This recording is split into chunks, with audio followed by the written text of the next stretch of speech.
Selamat pagi anak didik kami sekalian.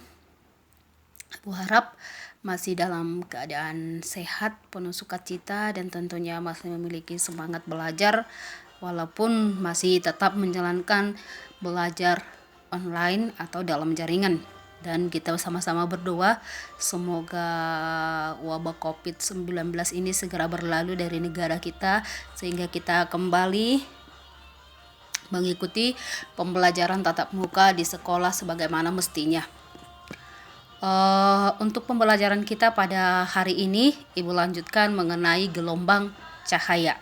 Ya, sekali lagi Ibu katakan mengenai gelombang cahaya. Ya, yang pertama kita bahas adalah interferensi Young atau celah ganda. Ya, interferensi Young atau celah ganda. Nah, sekarang kita lihat gambar. Ini adalah aplikasi atau gambar dari jalannya cahaya pada interferensi Young atau celah ganda. Nah, sekarang kita lihat ini ada sumber bunyi.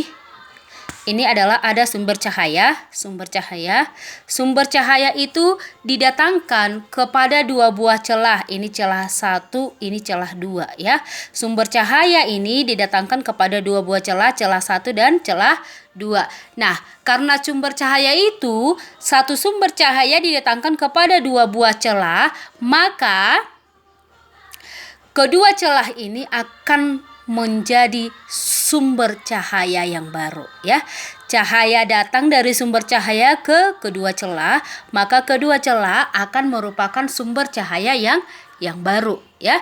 Nah, yang harus kamu ketahui adalah karena sumber cahaya di sini ya, sumber cahaya di sini dan di sini ya, berasal dari satu sumber cahaya yang sama, maka cahaya dari celah 1, celah yang atas dan celah yang bawah ini akan sama persis ya.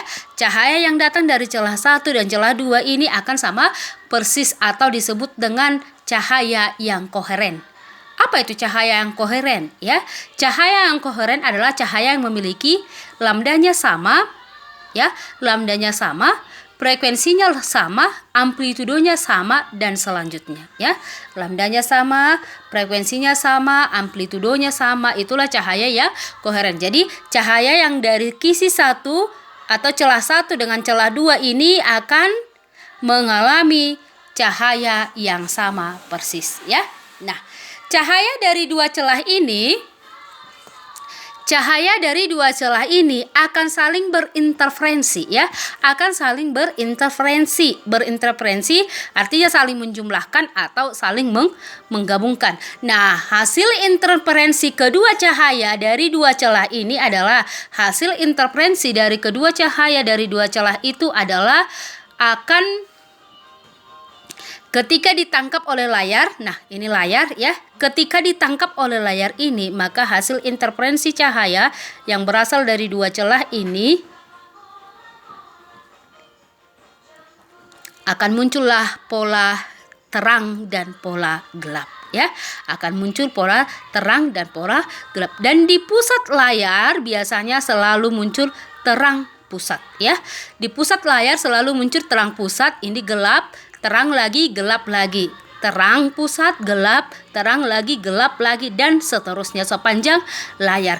Itulah interferensi Young ataupun celah ganda ya.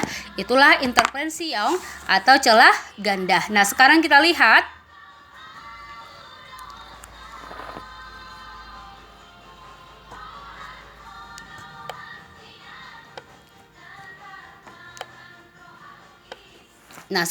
tulisannya ya. Interferensi Young atau celah ganda.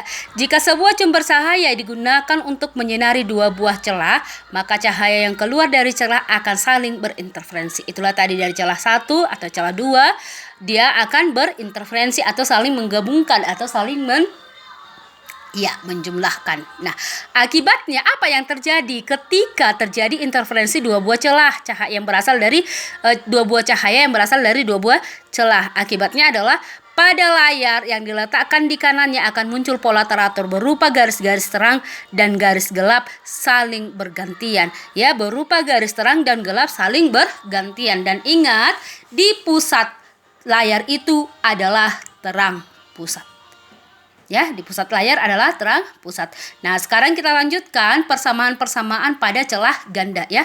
Persamaan-persamaan pada celah ganda. Yang pertama, rumus selisih jalannya gelombang ya. Rumus selisih jalannya gelombang. Nah, sekarang kita lihat. Ini adalah masih dengan interferensi Young atau celah ganda. Sekarang kita lihat, perhatikan ya. Misalkan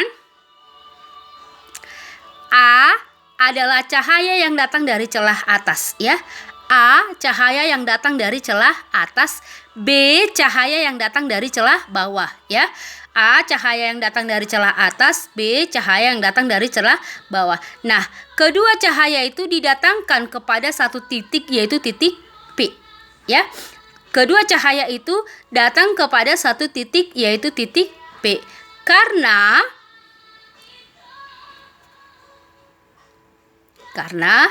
di titik P ini bergabung cahaya A dan cahaya B ya. Karena di titik P bergabunglah cahaya A dan titik P, maka dikatakan cahaya A dan B saling berinterferensi ya, saling berinterferensi. Nah, perhatikan. Nah, selisih jalan gelombang antara sinar A dan B yang keluar dari dua celah yang datang ke sebuah titik tertentu, misalkan titik P, pada layar dirumuskan sebagai berikut. Selisih jalannya sama dengan D sin theta ya. Selisih jalannya D sin theta. Nah, sekarang kita lihat. Perhatikan jalan gelombang dari celah atas ke P dan celah bawah ke P ya. Jalan gelombang dari celah atas ke P itulah A, jalan gelombang cahaya dari celah bawah ke P itu adalah B ya. Itu adalah B. Nah, mestinya panjang gelombang yang celah bawah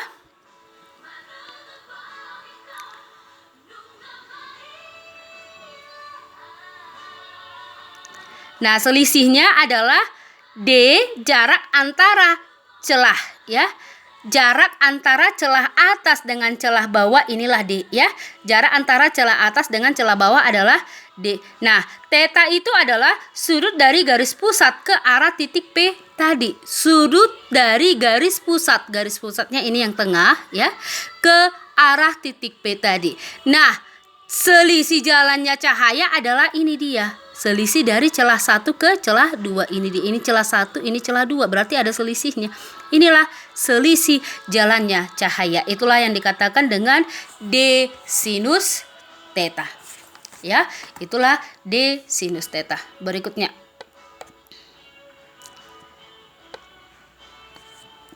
Berikutnya kita lihat akibatnya apa yang terjadi akibat adanya selisih jalannya cahaya tadi. Maka yang terjadi, lihat di sini akibatnya. Yang pertama, interferensi maksimum yaitu cahaya terang akan terjadi jika D sin theta sama dengan N kali lambda. Lambda panjang gelombang ya. N-nya ini adalah bilangan bulat, bisa 0, 1, 2 dan seterusnya. Interferensi minimum atau gelap akan terjadi jika D sin theta-nya sama dengan N dikurang setengah dikali lambda. N-nya tetap bilangan bulat. Nah, jika terjadi cahaya terang, jika N sama dengan 0, maka yang terjadi adalah terang pusat. N sama dengan 1, terang 1, N sama dengan 2, terang 2, dan seterusnya. N sama dengan 1 itu adalah gelap pertama di interferensi minimum. Ya, N sama dengan 2, gelap kedua, N sama dengan 3, gelap ketiga, dan seterusnya.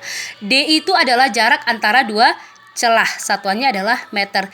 Theta adalah sudut simpang atau satuannya adalah derajat. Tadi sudut dari garis pusat ke arah titik P di gambar yang tadi ya. Lambda panjang gelombang cahaya yang digunakan satuannya adalah meter ya. Kemudian dari hasil percobaan interferensi Young ya, dari hasil percobaan interferensi Young, maka gambar pola interferensi yang dihasilkan oleh percobaan Young adalah sebagai berikut ya. Gambar pola interferensi yang dihasilkan oleh percobaan Young adalah sebagai berikut. Yang pertama, bagian pusat adalah terang. Nah, bagian pusat layar selalu cahaya terang ya. Setelah itu berselang-seling gelap dan terang seperti gambar. Ini dia dua buah celah ya. Ini adalah garis pusatnya, ini adalah layar. Nah, di pusat layar itu adalah cahaya terang. Kemudian berselang-seling terang, gelap, terang, gelap, terang, gelap, terang, gelap, dan seterusnya. Nah, ya. Jadi jarak antara terang pusat, jarak antara terang pusat ke gelap yang berdekatan, berarti gelap 1 ya. Jarak antara terang pusat ke gelap yang berdekatan adalah lambda dikali R per 2D ya. Lambda dikali L per 2D. Gelap 1 ke terang 1, lambda per 2L per 2D, sama aja ya. Terang pusat ke terang 1 adalah kali 2 kan, karena ini 2, 1, 2 ya. Berarti lambda kali L per D, itu dia ya. Begitu seterusnya, gelap ke gelap juga lambda kali R per D. Terang ke terang lambda L per D. Terang ke gelap lambda L per 2D. Gelap ke terang lambda L per 2D. L itu adalah apa? Jarak dari celah ke layar ya. Jarak dari celah ke layar. Nah, sekarang kita lihat kesimpulannya. Jarak antara terang ke gelap lambda L per 2D yang berdekatan ya. Jarak antara terang ke terang atau gelap ke gelap yang berdekatan lambda L per D. 2 kali jarak terang ke gelap yang berdekatan. Lambda panjang gelombang cahaya yang digunakan satuannya meter. L jarak cerah ke layar satuannya meter. D jarak antara celah satuannya adalah meter.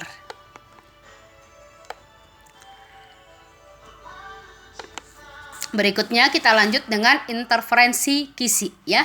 Interferensi kisi. Jika sebuah sumber cahaya menyinari kisi, perhatikan ini adalah sumber cahaya, ini adalah kisi ya, kisi-kisi yang memiliki celah-celah ya. Nah, jika sebuah sumber cahaya menyinari kisi, maka cahaya-cahaya yang keluar dari celah-celah kisi akan saling berinterferensi ya. Ini cahaya, sumber cahaya, ini ada kisi. Di setiap kisi 1, 2, antara kisi 1 ke 2, kisi 2 ke 3 dan seterusnya ada celah. Nah, dari celah kisi itu akan dipancarkan cahaya yang sama karena dari sumber cahaya yang sama. Nah, ketika di depannya ada sebuah layar, maka setiap cahaya yang keluar dari celah-celah kisi akan saling berinterferensi. Nah, akibatnya pada layar yang diletakkan di kanannya akan muncul pola teratur berupa garis-garis terang dan gelap yang saling bergantian. Ingat, di terang pusat adalah terang ya. Di pusat layarnya adalah terang. Nah, tetapan kisi atau N ya. Tetapan kisi atau N. Tetapan kisi atau N adalah tetapan yang menyatakan banyaknya garis atau goresan tiap satuan panjang kisi ya. Banyaknya garis atau goresan tiap satuan panjang kisi. Contoh N 10.000 garis per sentimeter. Artinya tiap 1 cm kisi terdapat 10.000 goresan ya. Tiap 1 cm kisi terdapat 10.000 goresan. Jarak antara dua celah pada kisi adalah jarak antara dua celah yang berdekatan pada kisi. Hubungan antara D dan N adalah sebagai berikut. D sama dengan 1 per N. Contoh. Ya, contoh 1. Jika N sama dengan 10.000 garis per sentimeter, maka D 1 per N sama dengan 1 cm per 10.000 sama dengan 10 pangkat min 2 meter. Rubah satuannya ke meter per 10 pangkat 4. Hasilnya 10 pangkat minus 6 cm. Contoh kedua, sebuah kisi dengan lebar 4 cm memiliki 2.000 goresan. Maka D-nya sama dengan, tadi rumusnya D sama dengan 1 per N ya.